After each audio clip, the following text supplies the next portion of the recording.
মাঝে মাঝে জিহ্বাকে বলি, তুমি এত পিঠা খেতে চাও কেন? আমার তো পিঠা বানিয়ে খাওয়া এতটাও সম্ভব না, সারাদিন আমাকে ব্যস্ত থাকতে হয়। সংসারের কাজগুলো সকাল থেকে সন্ধ্যা পর্যন্ত এক হাতেই করতে হয়। কাউকে যে বলবো এমন কোনো লোক কিন্তু আমার বাসা বাড়িতে নাই। তাই 2 দিন পর পর যদি আমার এত পিঠা খাইতে ইচ্ছা করে তাহলে কে বানিয়ে দেবে? সেই তো আমাকেই বানাতে হবে। শীতের শুরু থেকে দুধ চিতই পিঠা, কুলি পিঠা, তারপর ভাপা পিঠা, ঝালকুলি পিঠা, এগুলো তো মোটামুটি খাওয়াই হয়ে গেছে। আর এটা হচ্ছে বিস্কিট পিঠা।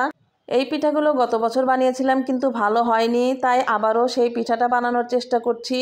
ছোটবেলা থেকে আমি একটু মিষ্টি বেশিই পছন্দ করি, বিশেষ করে পিঠাপুলিটা আমার খুবই পছন্দ হয়। আর এই শীতের মধ্যে পিঠাপুলি না খেলে তো হয়ই না।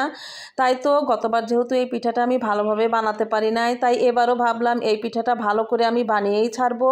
তাই তো সেদিন এই পিঠা বানাতে বসে গেলাম। আলহামদুলিল্লাহ পিঠাগুলো তো খুব সুন্দর হয়েছিল।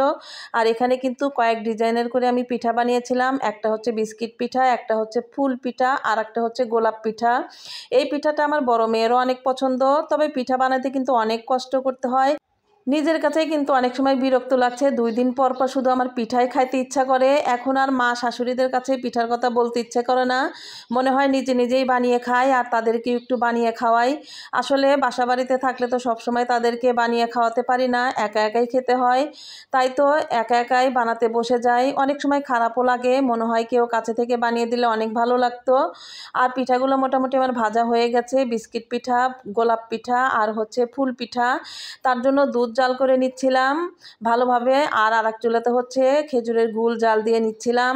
জাল দেওয়া হয়ে গেলে দুধ আর গুড় একসঙ্গে মিশ্রণ করে দেব, তারপর এই পিঠাগুলো দুধের ভিতরে ছেড়ে দেব।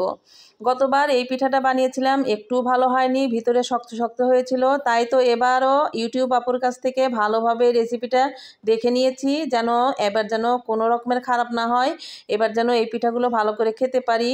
তারপরেও আমার মন থেকে যদি এই পিঠাগুলো ভালো না হয় তারপরে আমি আবারও বানানোর চেষ্টা করি।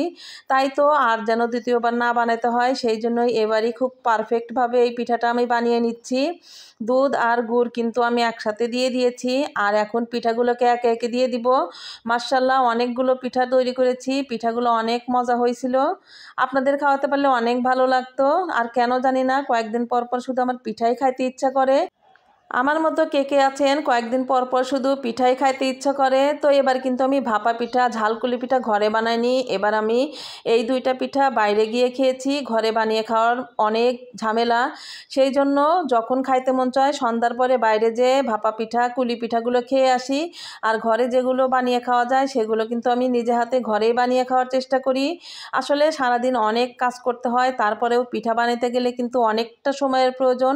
নিজের জন্য কখনো একটু সময় দিতে পারি না, নিজের জন্য দুপুরের পর একটু রেস্টও নিতে পারি না। মেয়েদের সাথে থাকতে হয়, নিজের অন্যান্য কাজগুলো থাকে।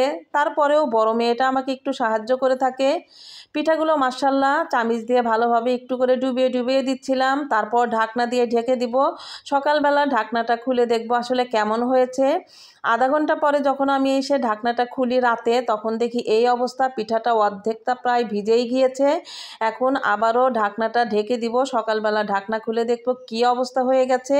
মাশাআল্লাহ ঢাকনাটা এখন খুলে দেখছি সকালবেলা সব দুধ চুষে নিয়েছে, মানে বোঝা যাচ্ছে পিঠাগুলো খুব সুন্দরভাবে ভিজে গিয়েছে। আমার মনটা তো অনেক খুশি, এইবার পিঠাটা মনে হয় অনেক ভালো হয়েছে। পিঠা কিন্তু সবসময় রাতেই বানাতে হয়, তাই আমি এই পিঠাগুলো রাতেই বানিয়ে ফেলেছি। মাশাআল্লাহ পিঠাগুলো অনেক সুন্দর হয়েছে। আপনাদের কাছে কেমন হয়েছে অবশ্যই কিন্তু লাইক, কমেন্ট, শেয়ার করে পাশে থাকবেন। দেখা হবে নতুন কোনো ভিডিও বা ব্লগে। আজকে এই পর্যন্তই, বিদায় নিচ্ছি। খোদা হাফেজ, ভালো থাকবেন সবাই।